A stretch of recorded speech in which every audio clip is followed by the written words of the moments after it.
BJP की एक तेज तर्रार महिला नेता, एक बड़े शहर की मेयर जो अक्सर विवादों में रहती है।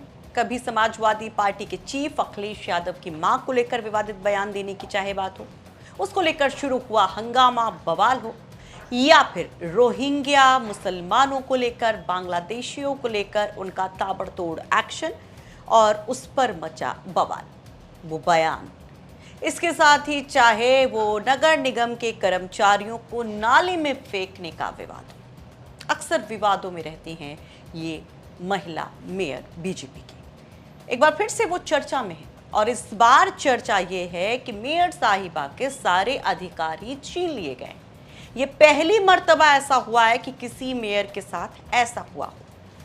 नमस्कार, आप देख रहे हैं चर्चा में, और चर्चा में आज हम बात कर रहे हैं लखनऊ की मेयर सुषमा खरकवाल की। जैसा कि खबर शायद आप तक पहुंची गई होगी कि सुषमा खरकवाल के तमाम अधिकारों को हाई कोर्ट ने फ्रीज कर दिया है, यानी अब वो सिर्फ नाम की मेयर है, वो अब कोई फैसला नहीं ले सकती हैं। और हाई कोर्ट ने बड़ी तल्ख टिप्पणी भी की है, और ये सब कुछ हुआ है शपथ ना दिलवाने के एक मामले को लेकर।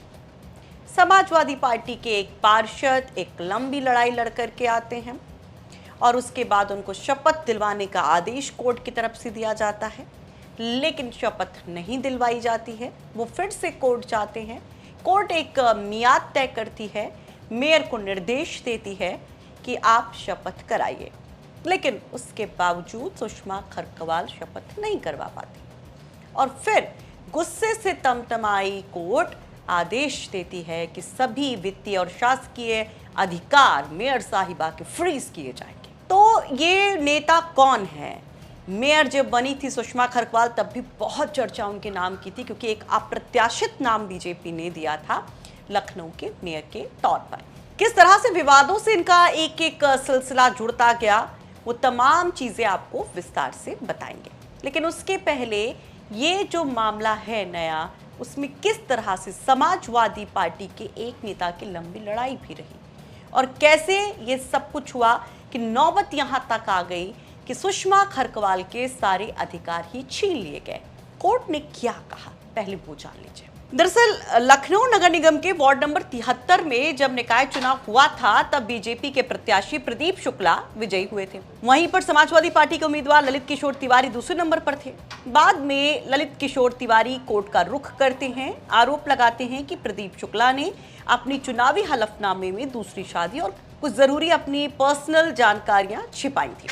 सुनवाई के बाद कोर्ट ने ललित किशोर तिवारी के पक्ष को सही ठहराया, प्रदीप शुक्ला का निर्वाचन रद्द किया गया और फिर 19 दिसंबर 2025 को ललित किशोर तिवारी को वार्ड नंबर 73 का निर्वाचित पार्षद घोषित कर दिया गया।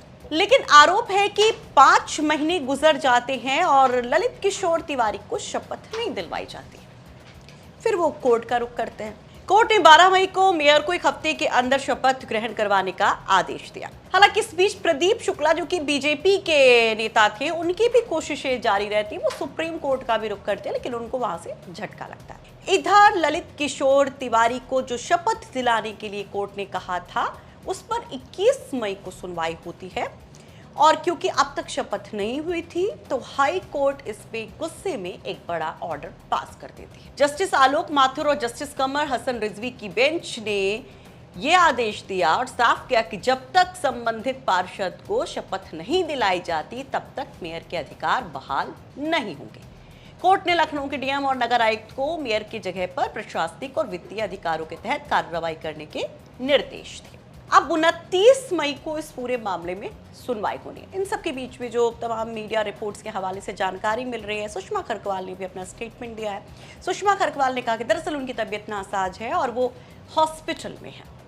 तो क्या इसको आधार बनाया जाएगा हाई कोर्ट ने जो आदेश दिया है उसकी काट के तौर पर?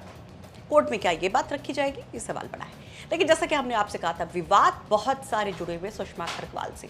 अभी ज़्यादा वक्त नहीं हुआ, अभी कुछ दिनों के पहले की बात है, एक बहुत बड़ा बवंडर उत्तर प्रदेश की राजनीति में देखने को मिला था। लखनऊ में किस तरह से सुषमा खरकवाल जो थी समाजवादी पार्टी के नेताओं के निशाने पर थी। आपको याद होगा कि जो एक स्पेशल सेशन बुलाया गया था 5 राज्यों के चुनाव से पहले महिला आरक्षण बिल को लेकर, और जिसमें जब वो बिल नहीं पास हुआ तो बीजेपी प्रदर्शन करने उतरी थी तमाम विरोधी पार्टियों के खिलाफ, समाजवादी पार्टी हो चाहे कांग्रेस हो। तो बीजेपी ने एक ऐसा ही कार्यक्रम रखा था, पैदल यात्रा निकाली गई थी, उसमें अखिलेश यादव को भी घेरा गया था और राहुल गांधी को भी। उस दौरान सुषमा खरकवाल ने एक विवादित बयान दिया था और उससे मानो कि पूरे सियासी गलियारे से लेकर के सड़कों तक एक बवाल सा कट गया था। सपा के नेता पहुंच गए थे सुषमा खरकवाल के घर का घेराव करने के लिए। उनके वहां की नेम प्लेट पर कालिक तक पोती जाती है, जमकर हंगामा होता है। सुषमा खरकवाल ने क्या कहा था, जरा वो देखिए। सुषमा खरकवाल ने महिला आरक्षण के मुद्दे पर विपक्ष पर निशाना साधते हुए अखिलेश यादव को टारगेट किया था और कहा था कि उन्होंने उस महिला का अपमान किया है जिसकी कोख से इन्होंने जन्म लिया, उस महिला का अपमान किया जिस बहन की उंगली पकड़कर चले हैं खड़े हुए, उस बेटी का अपमान किया है जब कभी किसी काम से थक हार कर आए तो बेटी का चेहरा देखकर थकान चली जाती थी। 21 अप्रैल को अखिलेश यादव इस पर काउंटर करते हैं, एक पोस्ट पहले सोशल मीडिया पर करते हैं और सीधी सुषमा खरकवाल को निशाने पर ले लेते हैं। आरोप लगाते हैं कि सुषमा खरकवाल ने उनकी मां पर विवादित टिप्पणी की। कहते हैं, आप कृपया अपनी राजनीतिक मजबूरीवश मेरी दिवंगत मां का नाम लेकर एक महिला के रूप में कन्या महिला का अपमान न करें। नारी के सम्मान में आपसे बस इतना आग्रह है। प्रेस कॉन्फ्रेंस भी जब करते हैं अखिलेश यादव तो जमकर बरसते हैं सुषमा खरकवाल पर और सवाल पूछने वाले संवाददाता पर। लेकिन जो और विवाद हैं उनके बारे में अगर बात करें तो दिसंबर 2024 कड़कड़ाती ठंड के बीच में बुलडोजर गरज रहे थे लखनऊ में और कहा जा रहा था कि अवैध तरीके से जो लोग वहां पर रह रहे हैं, जिनको बांग्लादेशी तक बताया गया, उनके तमाम कागजात जांचे जाते हैं, अतिक्रमण हटाया जाता है। और उस दौरान भी सुषमा खरकवाल एक बड़ा स्टेटमेंट देती है। लखनऊ के इंदिरा नगर में अतिक्रमण हटाने गई नगर निगम की टीम पर जब लोगों ने हमला किया था तो सुषमा खरकवाल ने बड़ा कदम उठाया था, बुलडोजर चलवाकर 50 से ज़्यादा झुग्गी झोपड़ियों को ध्वस्त करवा दिया था और अपने सोशल मीडिया हैंडल पर लिखा था कि आतंकियों, ये बांग्लादेश नहीं लखनऊ नगर निगम है। इसके बाद ये सिलसिला जारी रहा, गाहे बगाहे वो खुद वहाँ पर फील्ड पर उतर कर बुलडोजर चलवाते, अतिक्रमण हटवाते उस फैंटम अवतार में दिखाई देती रही है। लेकिन इसके साथ एक और मामला जो नगर निगम के कर्मचारियों को लेकर उनका स्टेटमेंट था, जिस पर काफी नाराजगी कर्मचारियों में देखने को मिली थी, वो भी बहुत चर्चा में रहा। अगस्त 2024 में उन्होंने नालों की सफाई न होने पर नगर निगम अधिकारियों को नालों में फेंकने की धमकी दी थी। सुषमा खरकवाल का बैकग्राउंड अगर हम देखें तो एक लंबा अरसा उन्होंने बीजेपी में बिताया है, एक लंबी पॉलिटिक्स से कार्यकर्ता के तौर पर संगठन में उन्होंने काफी मेहनत की है। वो सैनिक कल्याण बोर्ड और रेलवे उपयोगकर्ता सलाहकार समिति की सदस्य भी रह चुकी हैं। बीजेपी की वरिष्ठ महिला नेताओं में गिनी जाती हैं। उन्होंने 2023 में लखनऊ नगर निगम चुनाव जीतकर शहर की 5वीं मेयर बनने का रिकॉर्ड बनाया था।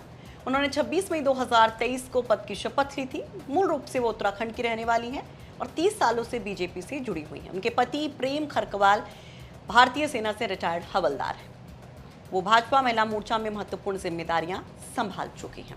तो ये था सुषमा खरकवाल का वो पूरा सफर जो बहुत चर्चा में है। इस पर आप क्या कहेंगे? अपनी राय कमेंट बॉक्स में जरूर रखिए। हम ये रिपोर्ट तैयार करने में मदद की है लखनऊ से हमारे सहयोगी आशीष श्रीवास्तव ने।